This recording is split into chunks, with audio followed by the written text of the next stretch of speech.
Greetings, YouTube. Welcome to the first Shoot You Sir podcast, featuring Graham Pike. Hello. And myself, Sly LSR. This is the first one we're doing for the fanzine, so we thought we'd give it a try. We've got a small little agenda. Got a small little agenda. Got a small little agenda. I've got some questions for Graham and sort of topics for discussion. And then we've got a couple of questions that were sent in that we'll answer. First question for you, Graham, obviously, is what made you want to start up Shoot You Sir? The original or the one we're doing now?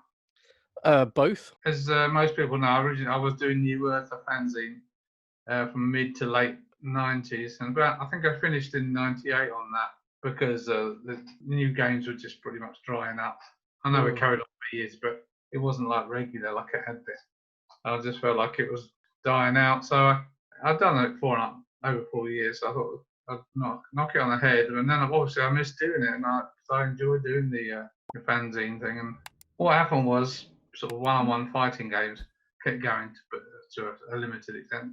And so did, especially in Japan, shoot 'em ups.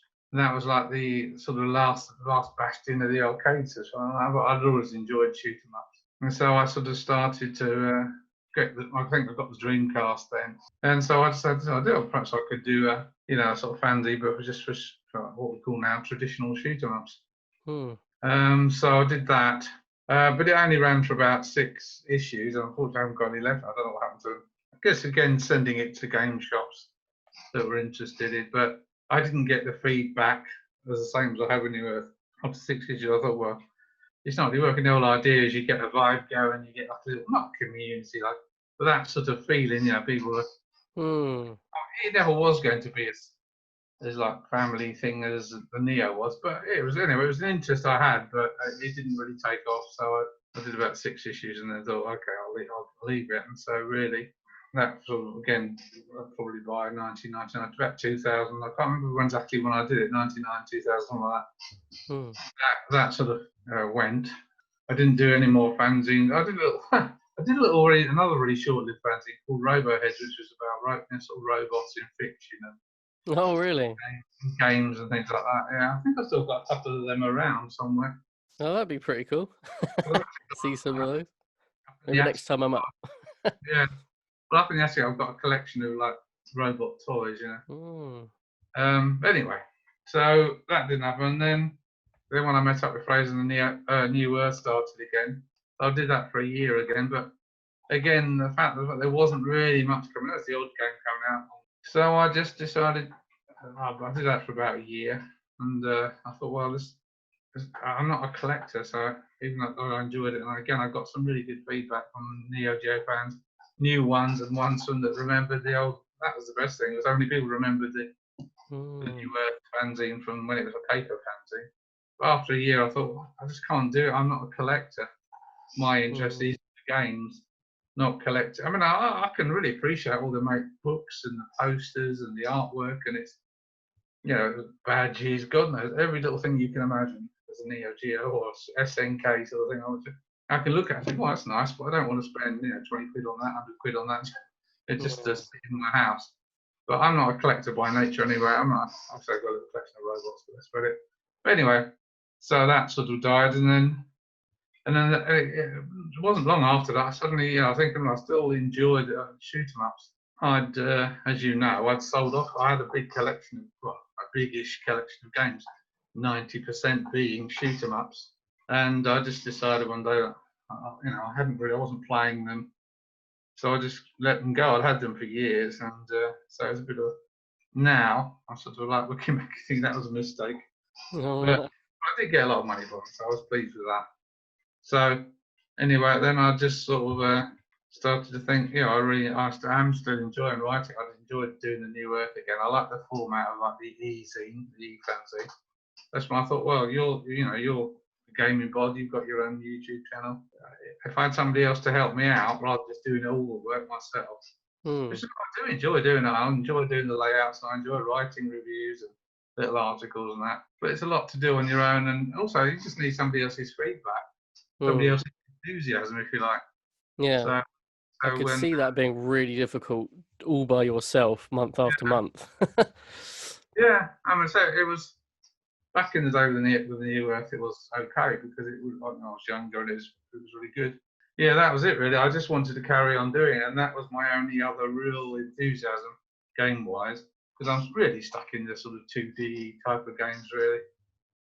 I'm not saying I can't enjoy a 3D game. I've enjoyed Wolfenstein games like that, but I'm more of a 2D bod. So yeah, and then obviously you had an enthusiasm for it as well. So and it's worked out really well because it's I'm playing games more. I've got to say, I just wasn't playing. I was playing Streets of Rage or Earth Defense Force. That's the only games I was playing. That was like a little while I would go for a few weeks and then not play for months.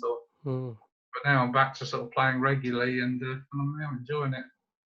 Yeah, The only nice. downside is I'm regretting selling my collection. Oh, no. It's quite good. I mean, it's I haven't thought, but when you started like getting games like talking about like some of the 360 games, I think the 360 was my favourite console for shooting. So I thought Dreamcast was great, as was the Saturn. But I think the 360 had a really good selection of quality shooting. A lot of them Cave and companies like that. But Yeah, I mean, I'm surprised how many are on 360. I mean, I'm still finding the new ones I'd never heard of. Looking recently, because I only recently got it for people that read the fanzine and are watching this. So it's that side of stuff's fairly new to me, but just the sheer volume of shmups that are on there is really impressive. yeah. There's lots of some of them. I tend to prefer in general what we call like the hand-drawn 2D sort of. But I still can appreciate a good, I don't know, you call it CGI or whatever type of 2D. Like Zero Gunner 2 is one of my all-time favorite games, and that's modern graphics, even though it's on the Dreamcast and on the Switch now. That still looks really good as well. Still looks good. Yeah, I mean, I remember when I first got. I mean, it shows how old it is. I remember when I got my first flat LCD screen, as opposed to and I was thinking, oh, I wonder what the Dreamcast will look like through that. It'll show it up. And that's bloody brilliant.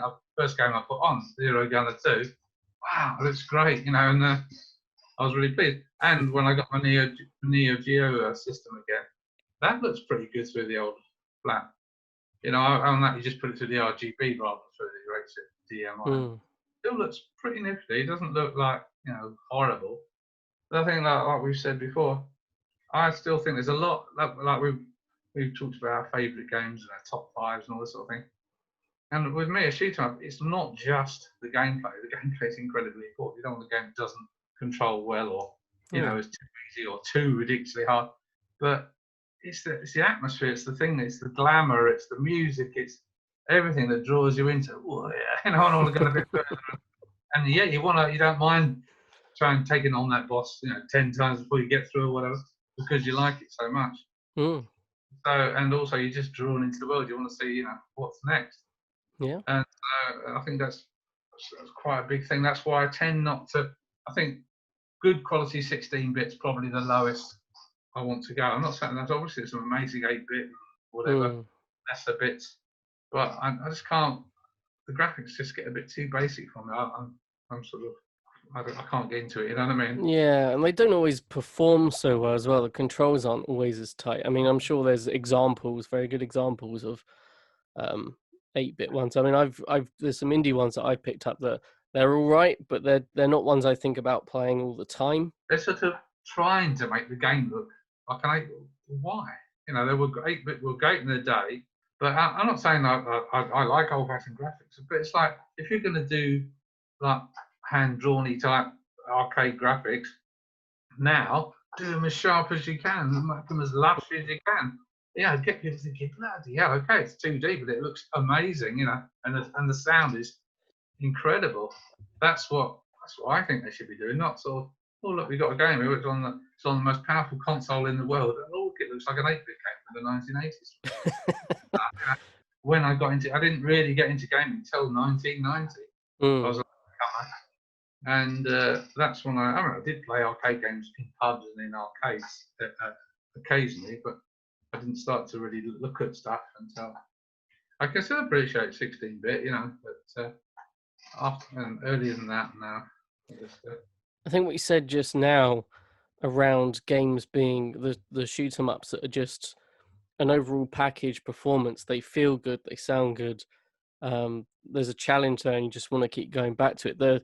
There's a few that just stand out, and you play them and you go almost instantly. I think you were saying one of the other videos before, within 30 seconds, a minute, whatever, is this going to be a good game and something you're going to enjoy? There's a few that you just put them on, and they do stand out above the rest in terms of overall experience and enjoy Yeah, how fun they are. Because you can play a really tight game with really good controls. The music could be good, but it's just missing that little something. And then you stick another game on, and then you're like, oh wow, this the whole yeah, thing. I'm there. I'm immersed. yeah, and it's not always what you think it is. I think that's already it's all down to personal taste. What you've played before. It's Mm, like I can see a game. I think a good, like a fairly recent one, Rolling Gunner. mm. You know, everybody raves about that game, and I think, yeah, I really love the way it plays, and it's really lovely colours. There's something missing. To me, it doesn't look like the sprites are. They don't look like part of the game almost. They just look. I said, I think I've done a review on it in the magazine. So they look like really nice, pretty sprites that somehow on a bit of paper moving across the screen, rather Mm. than you don't want to think of them as separate from the backgrounds, even though it is Yeah, that. You don't. yeah. I It's know just what a you little mean. thing like that. Little things like that. Is that? I know one of your favourites is Crimson Clover. The only thing that ruins that for me is you can't see the backgrounds. Yeah, So and the many backgrounds are nice in that game as well. well, you get a brief glimpse. Think, well, that looks nice. I want to see that. I don't want to. I mean, I don't want to. Stars everywhere. Yeah, every day is like coins that you're earning, and you're £5, they're £5, and it's just like like it's, a bullet hell of things, which is good, and it's done really well. But I just think, come on, let's backgrounds. I want to Sure. see it. I love Crimson Clover. One thing I'm not overly keen on in terms of design is the aircrafts, the spaceships that you use in the game. And it's not that much a bigger deal because ultimately when you're playing, you end up just sort of thinking and feeling about that little one spot in the middle, don't you? When you're Yeah, really getting into it, you sort of everything else sort of disappears. But Rolling Gunner, when I put it on, I was really impressed. But the further I went into that game, the less interested I was in the game. And I know what you mean about the graphics, but I think I just struggle playing. It takes a lot for a horizontal to really stand out for me. And at first, it looked really flash and really good. I think I liked it because the bullet patterns were very cave-esque, yeah, and I think that's why I really liked it. But I I haven't played it much. I've had to force myself to play it because when I buy a game, it's like I shouldn't just buy it and play it once. If I can, I'll try and play it and play it. Yeah, there is some, like you were saying, there's something about that game that's not 100% it's a bit nailed like it. the shoot 'em up gaming world of that particular game. I hate loads of talking between tracks. I don't want an intro that goes on for 10 minutes, but I do want to feel like I'm in a world. Some games, I'm not sure which one it is. It might be Crimson Clover. There's no intro virtually, and Mm, you never feel like you're part of a world. It's just like a game. yeah, It's just a challenge, a very gorgeous, sort of impressive. But I never felt like I was part of a world. And as I say, it's getting that back for me. My personal view, I just like that balance. That yeah, I want a little bit of like a 30-second or a minute maximum intro, and hopefully as glamorous as they can make it and interesting. And then as you go along, I don't want people rabbiting on like they do in Raiden and stuff like that. Just little bits of input. I don't have to be speech. It can just be, little. It can just be text saying, what world and why are we doing this? Oh yeah, yeah, I kill somebody. But I know it's a primal sort of primitive form of gameplay, but it's still a world, and I want to feel part of that world. And I just think getting mm. that balance of not having a load of old nonsense whiffling on getting in the way of the gameplay, but not having nothing either. It's And the odd game, you just I feel so part. I love it. It makes me want to put up with sometimes incredible difficulty levels. mm, And apart from just the challenge of look, I've overcome it or I found a way through. I'm good. I really want to see what's next. I was really like that. Because I do want to look at the back. I do. I do want to see the back. I mean, yeah, mm, you can. A lot of the games you can just record what you play, but I still want to see the world while I'm playing it. Obviously, you can't concentrate too much. You'll be dead in 2 seconds flat. But you yeah, want. That's another thing. That's quite. I think why I like horizontal games is one, they tend to look a lot better, 2, they're usually always full screen. I'm a bit tired of playing Tate games because it's a great form, but you just feel like, what a lot of screen. Okay. The third of the screen. Yeah. Yeah. But I think that's probably why I like horizontal games, because you get drawn into the world a bit more. At least. I mean, I have to say, when I first really started getting into them, I think probably around the time I was up last, I forgot the name of it now, Jamestown Plus really stood out because it was, okay, you had a tiny little border on the edge, but it was vertical, but you had the entire screen. And even now, I'll stick that on now and again. And I think that's a really good example of a very good game. It's quite a challenge as well, but there is a bit of paps. I mean, the story's interesting the first time you play it, but then you have to hold a button to skip it, which is annoying. I just want to press it once and skip it. But yeah, I agree with you. I mean, that's one game I've had for a while. I've only played it a few times, and I want to get into it more because I really like the way it looks. I like the little oddball sort of retro, not steampunk, but that sort of retro future thing, which I really like. So yeah, I agree. That is a good version. It's fun to play that game.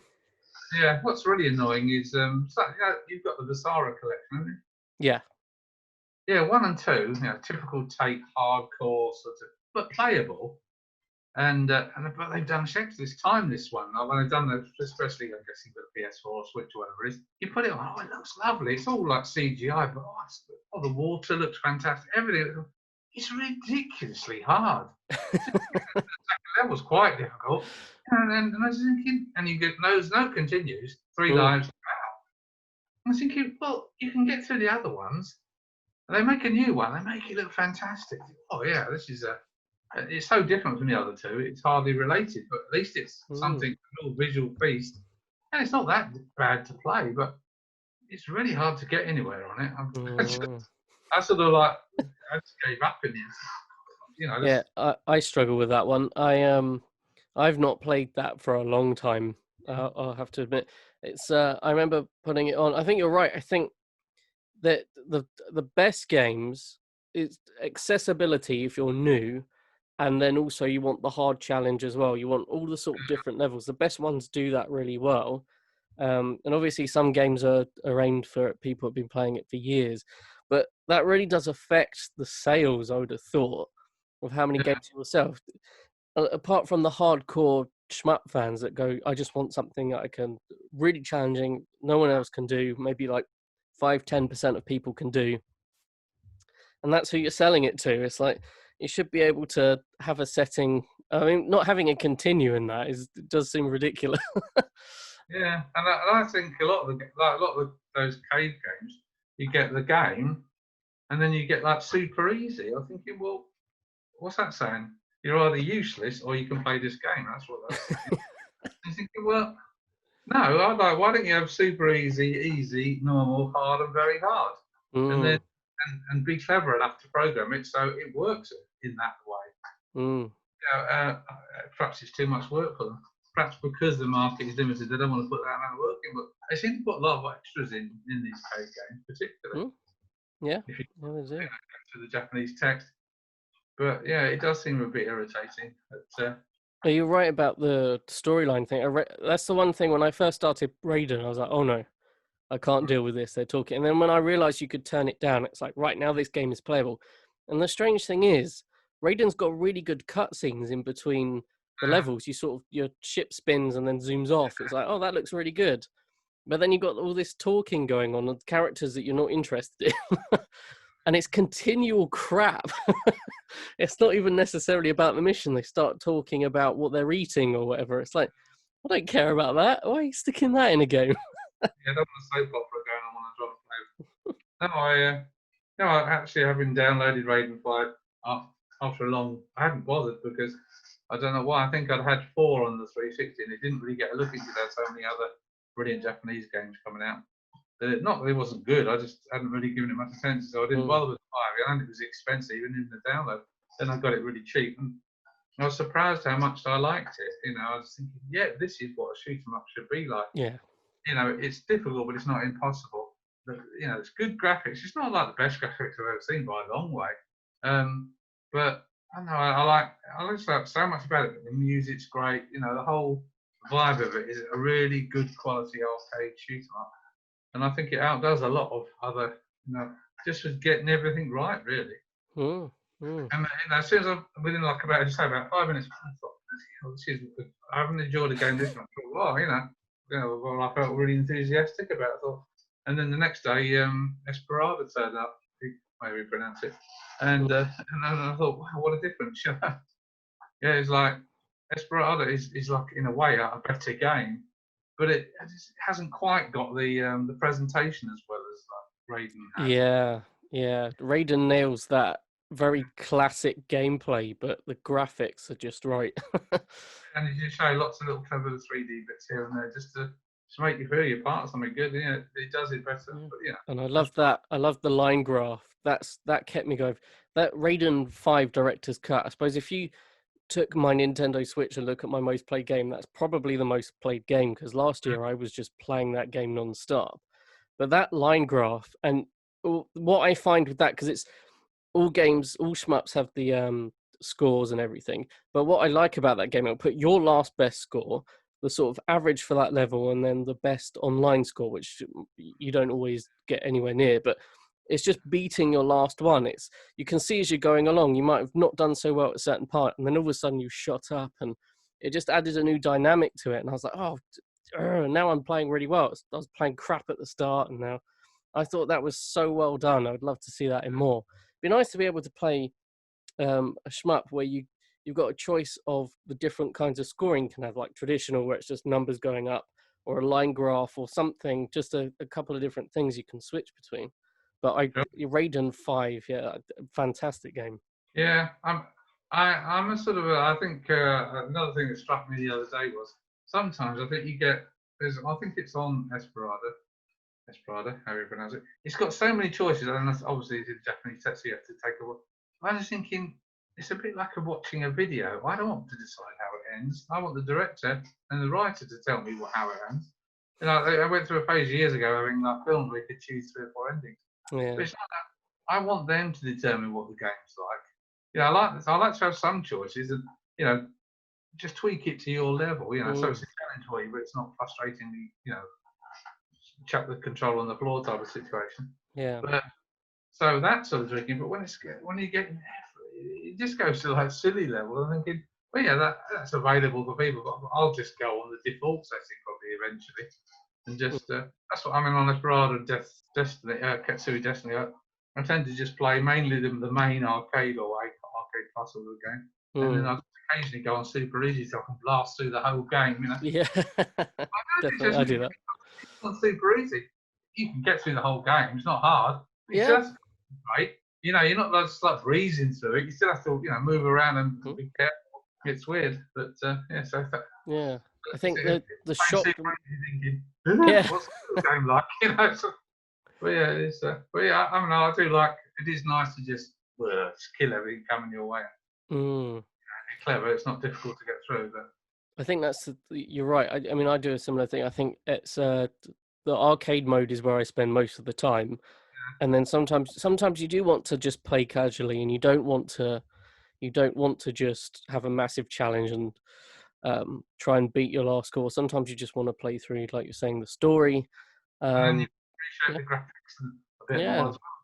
Sometimes you're so busy just keeping an eye on things and just concentrating and moving But I always think it's funny how the technique of moving from extreme side to side works so many times in so many different games. I mean, you still dodge and be careful, but it's almost like, because in most games, if you stay in one position, the firepower goes towards you, so it's in your interest to keep moving. And I remember doing it years ago. I just thought I was going to move side to side. I got really quite a long way into this game just doing that. So I just want to see what it's just like an experiment. Hardly any dodging, just moving left to right, and it's amazing how far. Yeah, no, I know what you mean. I think the problem I had when I first really started getting into it, I think the first thing I started to do is you do have the side to side, but I think when you first play it, you swing a lot. You just swing. Yeah. It just feels natural, especially if you're using an analog stick. You just swing around, and then you start moving into that sort of next little stage where you start going up the screen in between everything. And then, like you're saying there, you throw in the side to side. So you can start doing that, and then they'll do a whole spread across the screen that gets wider as you go along. And that's when you start getting that side to side. You just delay for a fraction of a second coming back and go like that. And it's amazing how many you just go through. Whereas if you, I remember doing that when I first started, it was more of a swing and it just doesn't work. And obviously it doesn't work in all the games, but no, you're right. It's funny how that works. I mean, sometimes I haven't watched one for ages, but sometimes I used to watch these videos of somebody's got top score on something ridiculously hard, but usually vertical. And it's amazing. They spend so much of their time right up the top of the screen there, blasting, and I'm thinking, ooh, dodgy. So you're just hoping that you'll outgun them, really. But obviously, these people have memorised the game brilliantly. They've played it through and they know the system. Yeah, and you score better, don't you, when you're closer to stuff usually? Yeah, I think I think that's why bullet hell games are so popular, because there's a sort of predictability to bullet hell.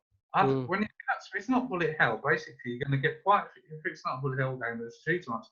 Quite often you're going to get shots come out of nowhere and go a lot faster than you can move. And so therefore, if you haven't memorised or you don't know the patterns, you're dead, or something knocked off you.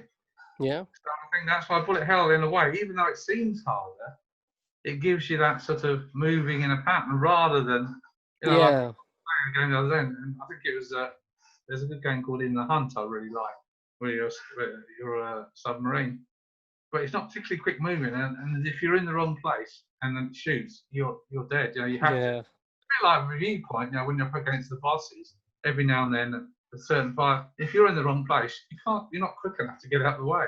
Yeah, definitely. You have to memorise patterns. But yeah, that's why I think bullet hell is more of it's a different type of memorisation. I did a review and it really struck me that the game was a mixture of tactics but you could still dodge out. You could still use your dodging and your awareness skills, even if you were in the wrong position, to get out of it, which I liked. Because I hate on R-Type, if you're in the wrong place, you're not getting out. That's it. You're going back to the beginning of that section. You just can't get out. Whereas a good game, you are better off thinking, what's happened before, what are the patterns. But if you do get sometimes you just get like hedged into a corner or edged onto the file, and you have to sort of get out of it with a bit of clever maneuver. I like that. I don't want to think I'm hedged in the corner. That's it. If I don't use my bomb, I'm dead. It's nice to use a bit of tricky movement to get and just see that little space you can get through. Yeah. It's all part of the challenge. I say in some games you can do. It's just sometimes you can have that problem, and it's a complete pain in the arse. Bloody game. Other games, I really enjoyed that. It's not always apparent what the difference was. What I really like, because obviously what I'm finding, because before I started really getting into shoot 'em ups, is they would seem a bit samey, and now I think I play them all the time. What I'm noticing is how different they are. And I like how some of the different mechanics are. And what I really liked about, I pronounce it Esperade. I don't think it matters too much how you pronounce it. What I like about that is you don't have a normal bomb. You have that, you pick up power-ups, and it allows you to do that sort of energy ball that can blast up the screen. Yeah. So to spend as long as I can weaving in and out and around things, and then using that as soon as I'm about to get hit, using that to swipe up the screen across all of the bullets to turn them into like bonus pickup stuff. Blast all your enemies at the top of the screen and come back down and catch everything again. And then the further you get along in the game, that becomes so useful. I got to a point where I was doing that so often, I was playing it really well. If I play Esperade now, I'm really rusty. But when I first got the game, I really loved that mechanic. I thought it was really cool. It added something really different and allowed me to turn that sort of, I'm about to be destroyed, into, nope, blow everything up on the screen and then get into a good position, because you're going to get attacked from all sides. Yes, I mean, I think that is, I suppose it's shoot 'em ups, vertical or horizontal, are limited, but it's the subtle differences which you learn to enjoy. And just like the simplest thing, I really like that. I really like the way it does that. I've played so many games recently. I think it's on, is it Esperado, where you get a lot more but quite big not bosses, big characters coming through the whole stage. Like mostly it's like cannon fodder, and then massive but big one at the end. I Yeah. think it's Desperado where you've got quite a few big ones, you know, that come through. You get about 3 or 4 sections of big ones, but if you can take them out, because that's the one where you can hold it down, isn't it? And no, you can use there's 2 attacks, isn't there? There's the main shot, and there's that sort of like flamey thing. Like a blast of energy, it just goes across the screen. Now this one, I'm thinking of the wrong game. So when it's basically you've got the main tap or hold down attack, and then you've got another one. You just tap, and it gives you like a sort of a more powerful attack. But you've got like a gauge at the bottom that fills up, but very quickly, so you can use it quite often. So what you're doing is you're doing your fast tap all the time, and just whenever you see something big, boom, and you just tap that button. And that's the one you have to use to kill the big bosses, and because you get more points for using that. And then, yeah, I think you do mean Esperate. I think it is Esperate. We might play different characters as well because they do differ slightly. What character have you been using on Esperate? I use the man, because there's a man, there's like the androgynous one, and then there's an obvious girl. Yeah, it's JB Fifth, which is the androgynous one, and I can't remember their names now. Iori, which is the one that I use with the green, and she's got like a she's very slow, but I like the big column. Because she seems right powerful. And then I went on to using the man, but I haven't used the androgynous one. But then I got the extra character, Alice Master. Well, I just really like characters that remind me of Death Smiles or that sort of. Nice. I need to unlock that character. I've had Esperate for so long. Just like a weird maidey looking character, but you know she's quite powerful to use. So yeah, it's good. But yeah, no, I really enjoyed that game, and it was just discovering that technique of which I don't use on any other game. Yeah. And it's yeah. No, you're right, because I'm constantly holding the shoot button and then using the other bit of my thumb to tap that button every now and again to just blast up the screen with the enemies. Yeah. It is a good mechanic. It is. I mean, I was playing that for a long time as well. It was mostly that, Raiden and Shikondo for a long time. Those 3 games, I really love playing those games. It's like, you know, this thing about guys don't like to read manuals. If they ever get anything, never read the manual. Try and work it. I'm a bit like that with games. Stick in. Like that second one I'm talking about, I didn't even know there was a gauge at the bottom for it. Just save it out. And then I was looking, it's a gauge down there. It fills up really quickly. But I played it about 3 times before it actually worked out there was a gauge. I just get into it. Because I often feel with games that require you to be tuned in, I think just being tuned into the game is the most important thing. I used to do that one-on-one fighting games. I was never brilliant at it, but I just found out if you just really concentrated, you could find a way to beat anybody. There's always just 1 or 2 moves that you could pull off that would take them if you timed them right. And it's the same with shoot 'em up.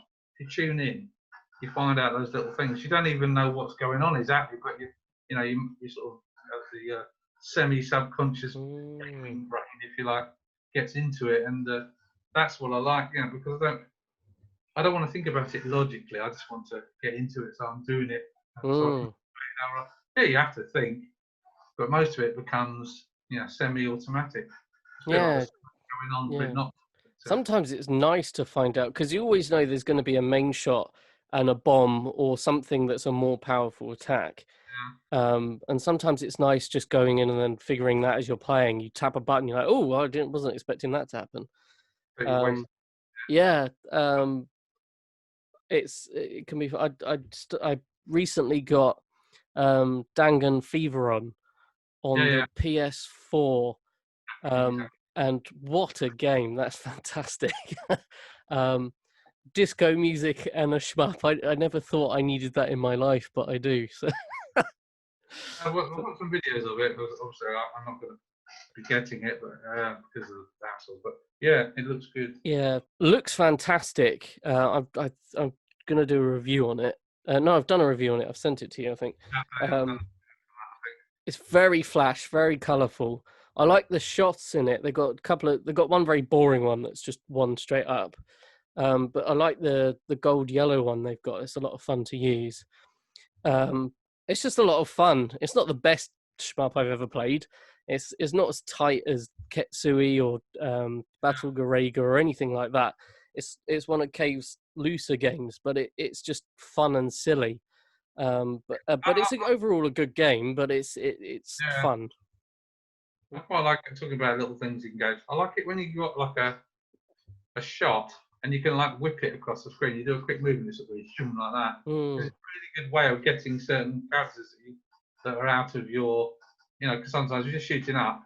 It's quite hard, if you move over there, you're in incredible danger. So you tend to, and then right sideways into something. I like that sort of, you can like whip a shot over. I think it's quite a nice little skill.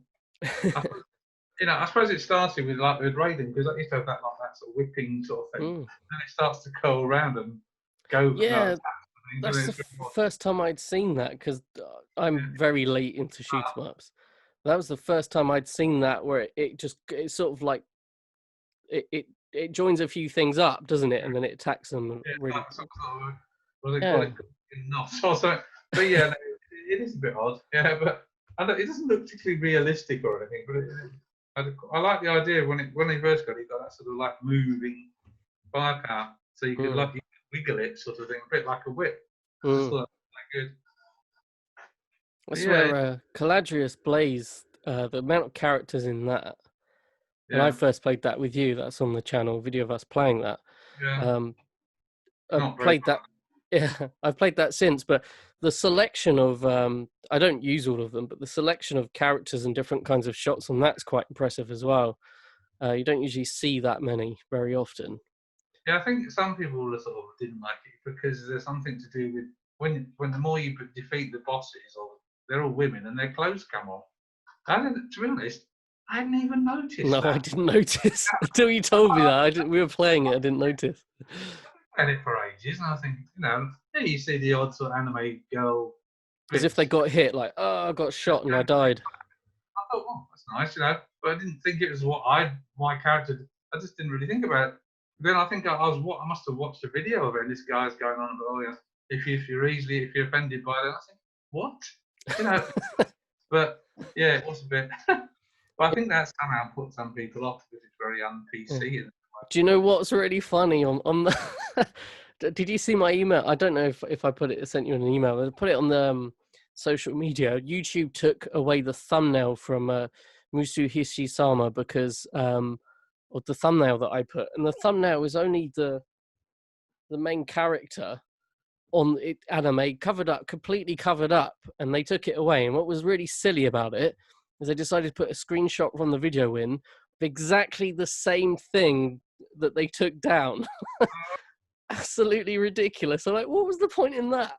Because I was like, oh no, they're taking the video. Oh, they haven't taken it. Oh, they just removed the thumbnail, but they replaced it with the same thing. Anyway. Yeah. So yeah, Caladrius, the amount of characters in that, I was impressed with. I liked the original Caladrius, and now Caladrius Blaze. And there's no slowdown in it because there's a lot going on in that game the further you go, especially with the bosses, and they swipe and loads of things. I'm convinced that in lots of games they're programmed to go slow, not because the machine can't take it. I think it's to give you a chance, because it does that on Desperado, doesn't it? Slow down, but it seems to be like part of the game. You get attacks and there's only one. You get used to using it as part of the game, don't you? I think it's programmed in there. I'm sure a lot, especially PS4, could handle that game easily. It used to be in the old days, slowdown was because they were just overdoing it for consoles that's being pushed to its limits for memory and such like. But now, I think they program it in to a certain extent. I don't know why. Second chance. Could well be. I think on Desperado it definitely is. Perhaps that's just the attack loads off but slow. Yeah, when you're doing that big Powerball attack ready to fire up the screen, it slows right down, doesn't it? Yeah. Because when you're really doing the game, you don't even really notice it. Only when you're trying to be. It buys you an extra couple of seconds to look up the screen. I did a review recently of Desperado, and after I'd finished it, I thought, I forgot to mention the slowdown. I thought, well, it's not a big deal. It's not. Doesn't destroy the game or anything. I didn't even really notice it. It's only because I was, watching a playback of a section I'd done. And I thought, oh man, it slows down there, doesn't it? And it slows down there as well. But I just couldn't see it. I honestly think that, and I'm not the only person. I'm sure I've heard it mentioned on videos that people think that some of the stuff's programmed in to do that. Yeah. It's again, it doesn't take anything away from the game. If it did, I'm sure it would have been one of the first things you thought about noting down. So another question is, we've been using your scoring system, but I think some people are interested in how do you go about scoring games? Well, I think that basically the scoring system is the same one as I used for newer and everything used. Basically, when I thought about how are you going to score for games, it's like I don't want to go to the two extremes. One, if you don't have just like two or three, like three scores, it's not enough. Because I've seen reviews over the last few decades, and sometimes you have like 10 different things all scored out, and it just gets nobody's going to bother reading it. This is because it's a terrible score. But I think 5 is a nice medium, and you cover the main things. Okay, you have to put sound effects and music in the same one, but I just think they're the things that graphics, sound, how does it control, how much fun is it, and basically, how long is it a game you think you'll play ad infinitum, or is it a game you've played it through a couple of times and now it's going to trade it in or just not played again? Or it's just, I just thought they were the 5 things that most people were interested in. It was enough to be sort of comprehensive, but not too much, I thought 5 into 100, give it out of 20, then you automatically got a percentage score. That was my initial thinking, and I thought, well, it works. I quite like it. Thing is, it's quite often makes me when I look back and when we took some of my favourite games, I haven't given the biggest score, because they've fallen down on certain things, but it doesn't stop them being one of my favourite games. But in the hunt, that's one of my favourite games. But it's certain aspects of it, doesn't put it in. I don't think 80 something, and rather than in the 90s, which you think your favourite games would be. You can't have. If you really like a game, you're going to score it. Well, not everything about this fanzine. I'm not saying this is the truth. This is some sort of ultimate view of anything. It's just my view, and reviews are your view. Even if we disagree, I'm not going to. It's just how we think of it. And, well, I like to think if I've gone way off the mark, you'll go, that's a bit too much, or that's a bit too low. Bad for us, but it's the same as, I think that I try to be fair. I try, if something looks particularly bad, I'll say it looks particularly bad. If something looks played really brilliantly, even if I don't really like the game for some reason, I'm still going to realise that it's a phenomenal game in its way. Yeah. So I just try and keep it the five scores, max it out to overall of what percentage seems nice and easy, but there's enough in it to give people a bit of an idea without getting too technical. Yeah, I think it works well because, like you're saying, you can cover all the ground you need, but those are the main, and it works towards a percentage, which I think is quite a good way of scoring it. And then when you've done a few of them as well, it's quite good to. So this is this end of the scale, and this game is this end of the scale. Have I scored this game too highly as well? I don't know if you look at it a bit like that as well. Sometimes you can think, well, how come that got better than the other one? But it's very much all the time. You play. I play a game a lot. Try and complete it a few times, and then I don't even I don't make notes or anything like initially. I'll just keep playing the game and then think, well, I want to do a review on that. Then I'd write it by hand initially. I go in there, get the game, pause button, write something down, play a bit more, pause button, right. That's how I tend to do it. I get about 5 pages of handwritten notes. Then I come in and type it out and sort of try and make it a bit clearer, and then do the layout after that. Brilliant. I think that's pretty good though, because the last thing you want is 2 people doing things exactly the same way. And I try and adhere to, because obviously I read your reviews to try and get an idea. Do I need to expand some of the things I'm writing sometimes, or am I writing too much about one thing? But I also try and not use the scores as a marker. But I don't know what you've, because this is going to come out after February's one, so I don't know what you're putting into February, but I sent you the Dodonpachi Diojo review, and at the bottom I put the reason why this isn't scored higher than Ketsui. Yeah. It's just not, there's not much in there, and it's graphically not as good and blah blah. And I think having that, because some people might be a bit funny about that, but I think at the end of the day, the shot trigger stuff, Ketsui, that is a really good game, and they've thrown so much into that you can't then turn around and say this other game, and it's not the best version of the game necessarily. It's a PS2 version. It's not even the 360 version. So, and the same with Mushohime Sama, because I want to get the 360 version. Automatically, you know that that's done by M2. They've thrown some extra stuff in that. The graphics are going to be better. So if I did a comparison review, the score's going to be a bit higher anyway. So I think sometimes I try and get a little bit of context, because I don't want to just throw tons of reviews up there that are silly scores. And I tend to harshly, maybe I review some things a bit too harshly with score. But then I think readers appreciate that they don't want to open it and every single one is 90, 92, 93, etc. And I've tried to review, I know very recently I've bought some really good games, but I try and review some dud ones as well and send them to you. Not duds, but, and I've played them and then I've realized they're not as good as perhaps I'd hoped, and then it allows me to... early or they're primitive. Other games, you just think they've been lazy. They haven't bothered to get it right, you know, and they're just thinking, I understand if it's an indie developer, because there's probably one bloke or two blokes doing it, rather than the company. So I'm not trying to say, you know, but some people just think, no, you haven't even bothered to make this game interesting or to get the, you know, the gameplay right. I played a game the other day, and I just got the impression, as long as I moved, I could hardly ever be hit. And I, you know, and I just thought that, you know, that doesn't. I just felt like, you know that, you know, if you move, it does, you know, get less chance of being hit.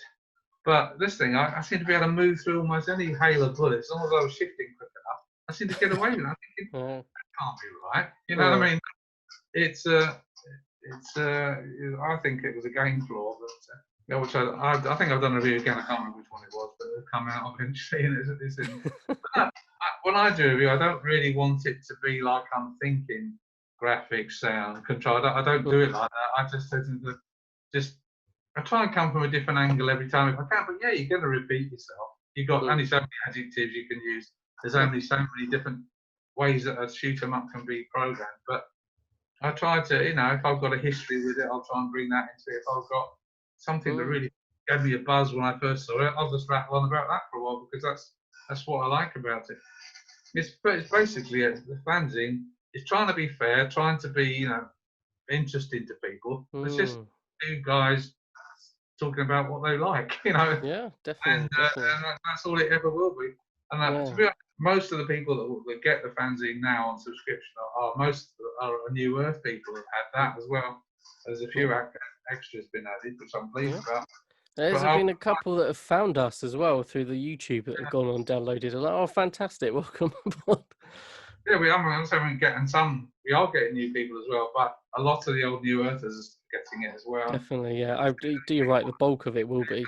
They're not the snotty git that'll go on Twitter or not Twitter, but will go on some media system and they'll just have a go at you because you gave this 19 instead of 17, or what they would have given it. The people appreciate that you've made the effort. You put out a reasonably nice looking little product, and you're enthusiastic, and hopefully that enthusiasm will come through. And we both gained knowledge from having been playing definitely for a long time. So that's that really. Yeah, I try and make sure I've played it a few times as well. In a lot of cases, a lot of times. And then I'll do it separately. What I'll do is I'll write a review or have an idea in my head what I want to talk about in the sections. Can usually pick out straight away the good points and the bad points. And then I will do the score the first time, and then I'll leave it and come back to it. And then after I've played it a few more times, I'll adjust the score. And then it feels like I'm tightening up the review a little bit, so it all sort of feels right. That's not correct, but that feels right. Whereas before, I might have scored it too low, and it's like actually playing that, I've realised the first time I played it, it was more down to the fact that I hadn't played it enough and learned that this is what I need to do. Now I've played it a lot more, I understand that this is how it works, or this is how the mechanic works. Actually, it's very clever, and I just misinterpreted it before. So maybe I'm a bit too anal about the way I score things. I don't know. Yeah, well, so I suppose I it's, can be a bit yeah. more gung-ho about things. I mean, it can work the opposite way. You can really fall in love with the game initially. It's amazing. And then, like, a few weeks down the line, you just don't touch it again. And you're thinking, well, how did that happen? But it has. Yeah, So, yeah. but there's some games that I review, which I've only had a couple of weeks. There's some games I review which have been in my system for years, and I've played on and off. So they're going to get slightly different. We're No, not definitely. trying to be an encyclopedia. We're just trying to be enthusiastic people sharing our sort of love for this type of game with people.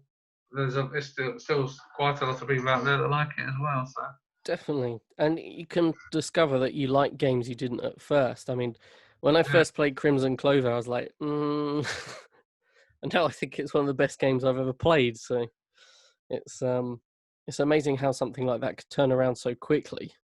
for me, like say we were talking about Rolling Gunner earlier, it's not the actual, even though I think it looks really good, apart from that odd 2D-ness of the sprites, but actually it's the way it plays. I just like the way you can, the way you move and turn your satellite gun to fire whatever you weigh. But you've got to be, it's not just straightforward, you've got to do it by how you maneuver and not firing. Definitely. It's clever. It felt more like a helicopter mechanic in a shmup, didn't it, than it does a spaceship. Yeah, I suppose it's a bit like Zero Gunner 2, where you got that. So you've got like a 3D. But you haven't got a satellite. It's just your ship can do a 360 turn around and fire. So yeah. But yeah, I've noticed a lot of games, which is not a new thing, but I remember I mentioned on a video previously that if you stop firing, the enemy or those tokens will come towards you. You should have noticed that before. But I've noticed there's a lot of games that use that as a technique now. I like the way they sort of try and trick you into dangerous positions as well. So many times I'm playing the game thinking, yeah, I know why you're doing that. So you want me to go over there where all the firepower is. But you want the points, you want the things. So, and there's it. You don't really want to stop firing, but you want, rather than trying to move in dangerous positions to pick all those things, you want to take this. So again, it's all timing. It's all clever little ideas. That's what I think of. Programmers. They're just there to think of a couple of little ideas, little twists. Yeah. Put that in, and then they can give you this exciting game world. Then, yeah, I mean, they'll never be the we all have this idea of what perhaps the dream game would be. I've got favourites, but I don't know if any of them. Nothing's perfection, is it? No, that's the thing. I mean, you're never going to score something 100. No. And I'd be surprised if anything hit 96. But whatever comes along, I guess. But it's you can just think I just can't fault that aspect of the game. So I've got to give it 20, Yeah. But that isn't that often, yeah. Yeah, I mean, there's some. Was it RXN Raijin that I sent you? And the graphics, the graphics online don't do it much good, but on the Switch, it's one of the best looking games on Switch. But it's just not fun. So it's like the graphics are scored high, very high on it, but it's just not fun. And ergo, because it's not fun, it's not a lot of lastability because you're not going to keep coming back to it. There's missions in it, so you will score it slightly higher, but it's not one that's going to be high scoring for fun. And so it's some things you go, "Whoa, that's really good," but other things it's really clunky, or it's I think it's quite a good scoring system, really. It's good to know we have different approaches to it as well, but we're using the same system. I think it works well. I mean, if we both thought and wrote exactly the same, it would be pointless, really. It'd be boring. So it's But it's like obviously I've because I have to type them out and I get to read it in detail. All my mistakes. It's not a bloody horizontal game. Vertical. Do you know what I've taken to? I don't know if you noticed, but the last couple I've sent you, I put like Tate instead of putting horizontal. I put Yoko and Tate. I think, do you know what? I'm not going to mistype it because I'm typing really quickly if I'm going to use the Japanese word for it. So I'll start. Yeah, I'm looking forward to some good games coming out. We need some more horizontal ones, I think. There seems to be a massive influx of Tate or Tate, as I like to call them. Which are great games, but I just think, well, come on, let's have some full screen games. Let's have some good horizontals. Yeah. I think that's another thing that works quite well for You Sir is I lean more towards those Tate and you lean a little bit more towards the horizontals. So it covers them quite well. Yeah, I mean, my top 5 games are all horizontal.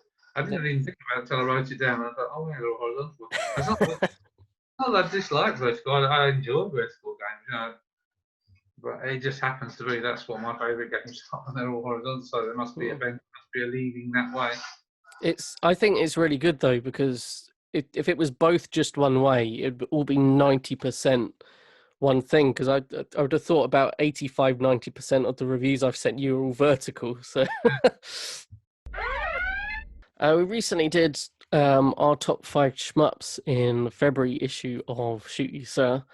Do you want to just go over the games and why you chose them? Do you know what my top 5 are? Top Death Smiles. Because it's hard to describe if you haven't played it. It's just a very, very, very hectic horizontal scrolling shooter in the sort of gothic anime style.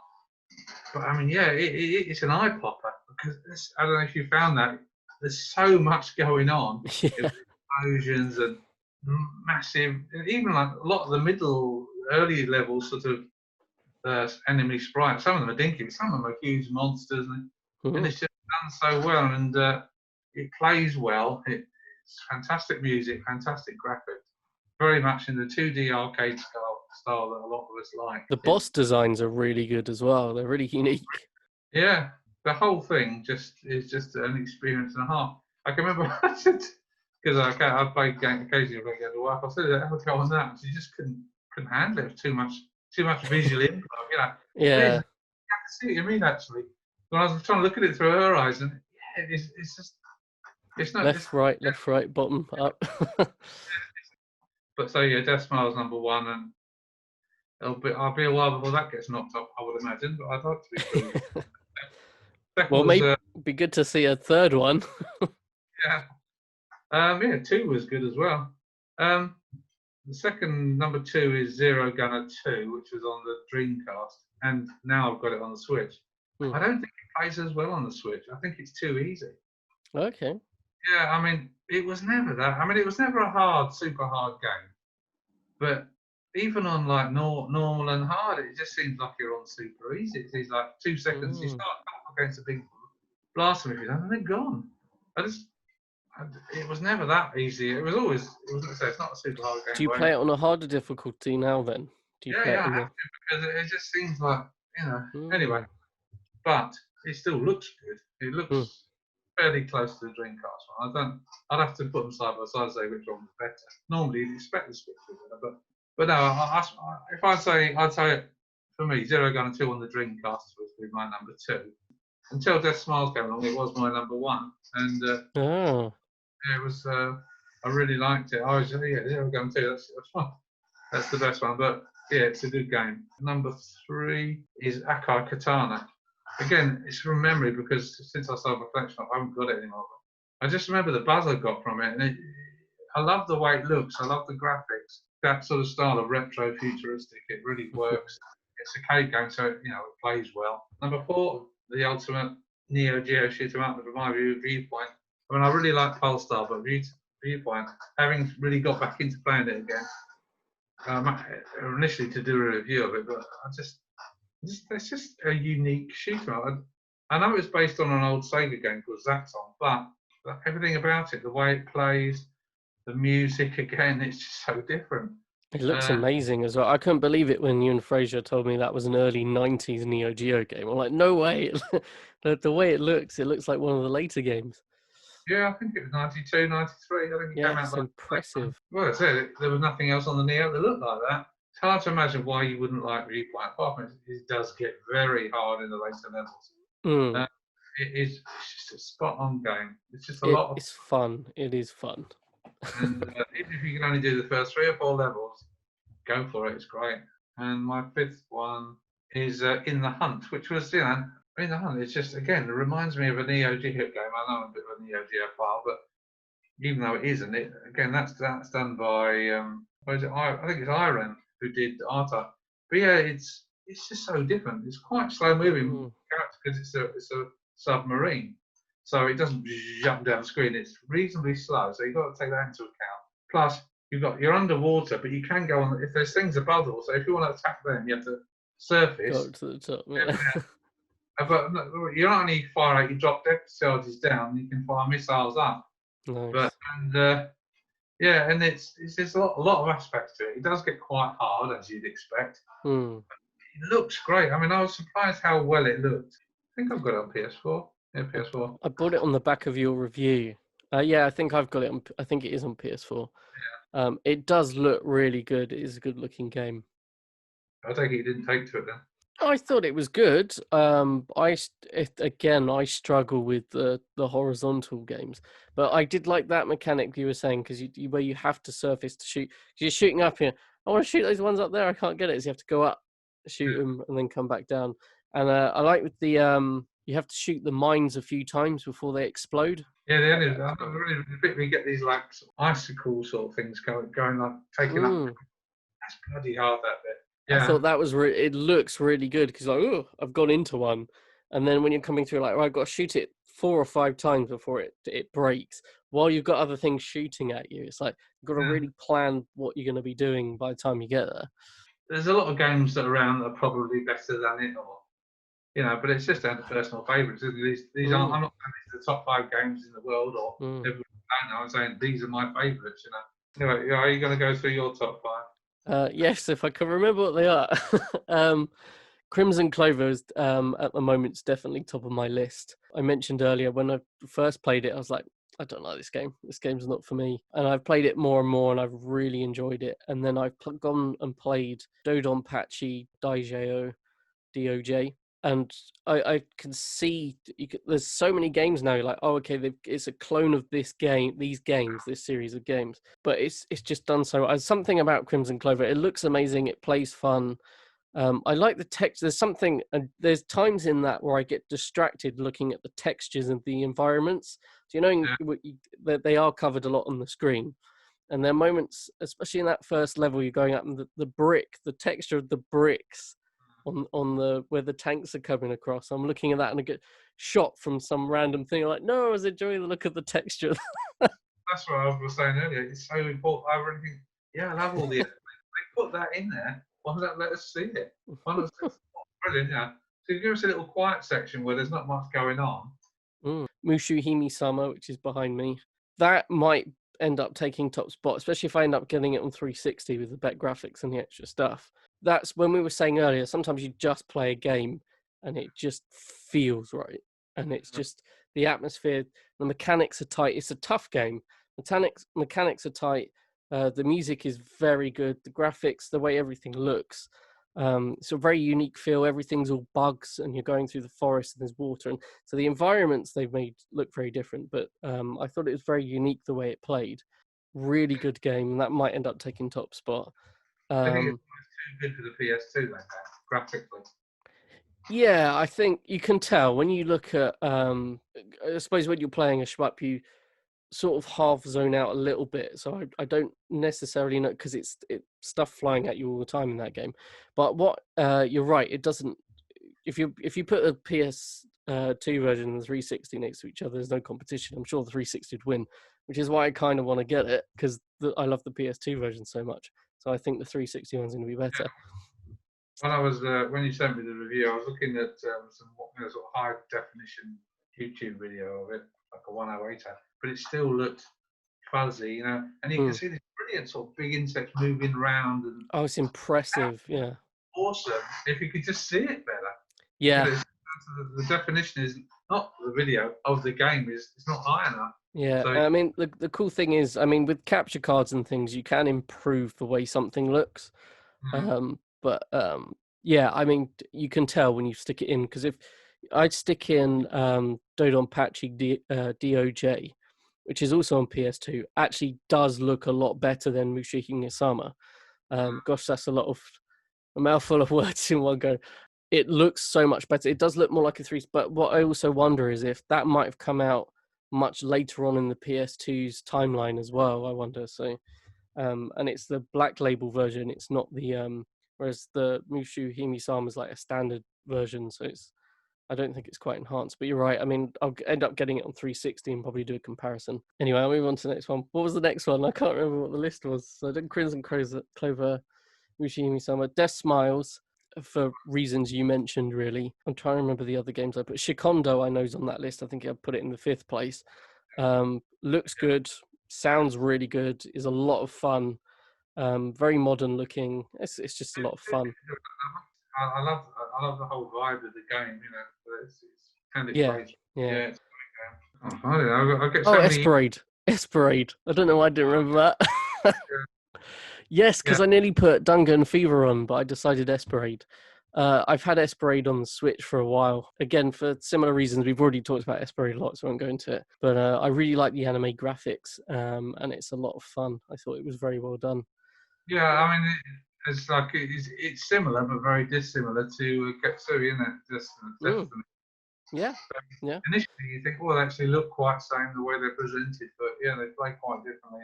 Yeah, I definitely. Yeah, I like both games, but I'd have to keep the Esperade the higher preference. Got a couple of questions for reader Q&A. 3 specifically from Paul Dobson. I've just looked on Twitter.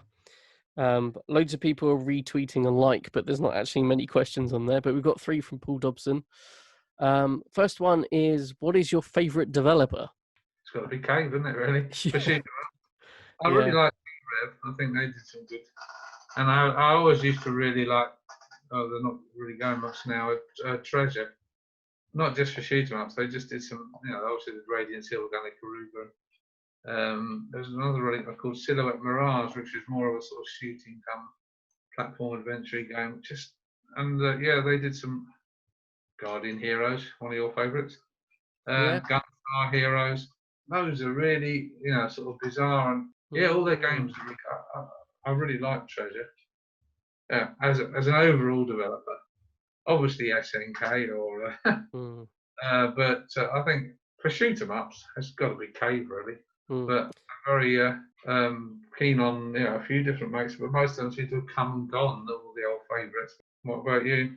Yeah, I mean, especially recently, I've sent you so many reviews for Cave stuff. It's definitely Cave. I like, because the company that, I don't know what they're called, that did Shikondo, I know that's their first attempt at a shmup. I would love to see another one, because I really like what they did the first time. So it'd be great to see something from them. And the guy that did the Cave Lover, the Crimson Clover, I'd like to see him do a different, maybe not necessarily a sequel, but another game like that. They're not quite as big as someone like Cave, so it'd be, I don't know if we're ever going to get that, but I'd like to see something like that from them. But otherwise, it's Cave if we're talking shoot 'em ups. Got 2 more questions that Paul Dobson's asked. The next one, we kind of really got off who was your favorite developer there. What is your favorite platform to play shmups on? Well, of all time, it's got to be the 360. Now, PS4. I mean, I know you're a Switch fan. I like PS4 because one, I can get this one too. I just think it's slightly better quality of visuals on the PS4 than you get on the Switch.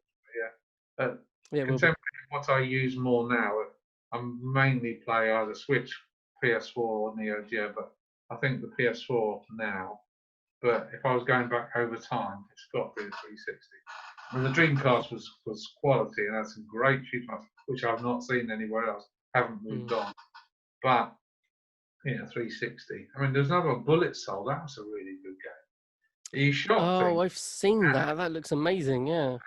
Firepower gave off like a sort of a misty sort of like soul, and if you pass through that, you absorb points. And it was like £200 now that game is worth. And that's the cheapest I could see it, and I'm like, that was a good. But yeah, I tell you what isn't that good. Strike Witches. That's not particularly good. Strike Witches. Yeah, Oh, okay. Yeah, I have. Is there Strike which is Neo or something? it could. No, there was. I'd say another really crappy one. I can't remember what it was called now. There was two games, and it was a horizontal shoot 'em up. I just can't bring them to mind, but they were really weak. Anyway, I won't go into that because I can't remember what I'm talking about. Well, what was the question? Favourite? Yeah, I'd say Pick up from overall here. 360, now PS4 because I've sold my 360. Nice one. Yeah, for me it's definitely the Switch because it's all shoot 'em ups. It's Yeah. showing off.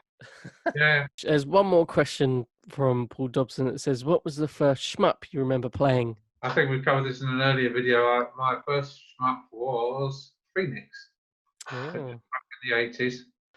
First shmup I remember playing, probably for me, I have a feeling we had something like Phoenix / old arcade games on the old Amstrad computer we had. Either that or it would have been Space Invaders. But the only other console-based ones I can think of is, do you count Tempest on Saturn? Yeah, what was the name of the guy who did it? Something Minter, wasn't it? Was it Alan Minter? I don't know. Yeah, the only sort of shmup I can think of is Gunbird 2 on the Dreamcast. That would have Yeah. been the first proper time that I'd encountered that wasn't someone else's. So Yeah. brilliant. Thanks everyone for watching. Go and click on and subscribe to Shoot You Sir. You can download it. I'll play the trailer at the end. It will tell you where to download it. But if you go on to slysr.com/shoot-you-sir, you can just click on it. It's free, no subscription or anything. Like, share, subscribe to the video. And thank you very much, Graham. I'm sure we'll do another one at some point. That's fun. Thank Brilliant. you. Thanks, everyone. Happy bye. Right. Do you like shoot 'em up / shmups? Well, you are in luck. Shoot You Sir is a fanzine for shoot 'em up players. Created by Graham Pike of New Earth fame and SLYSR of Sonora Gaming, Shoot You Sir provides you with reviews, news, updates, and other important information on shmups. You can download it for free. There is no subscription. Just head over to slysr.com/shoot-you-sir. Click to download for free.